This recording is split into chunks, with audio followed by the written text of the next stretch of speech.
मराठा आरक्षणाच्या मुद्द्यावर सक्रिय असलेले मनोज जरांगे पाटील शनिवारी सोलापूर जिल्ह्याच्या दौऱ्यावर आले असता शहरातील छत्रपती शिवाजी महाराज चौक येथे त्यांचे उत्साहात स्वागत करण्यात आले। सोलापूर महानगरपालिकेचे महापौर विनायक कोंडियाल यांनी पुष्पगुच्छ व पुष्पहार देऊन जरांगे पाटील यांचे स्वागत केले। जरांगे पाटील यांच्या आगमनाची माहिती मिळताच छत्रपती शिवाजी महाराज चौक परिसरात कार्यकर्ते आणि नागरिकांची मोठी गर्दी झाली।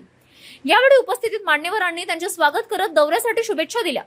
त्यामुळे चौक परिसरात काही काळ उत्साहाचे वातावरण निर्माण झाले होते।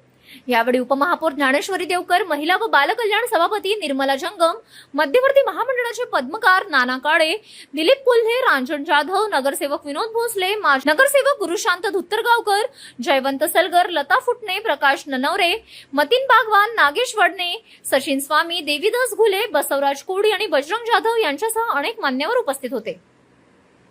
जरांगे पाटील यांच्या सोलापूर दौऱ्याकडे समर्थकांसह नागरिकांचेही लक्ष लागले होते।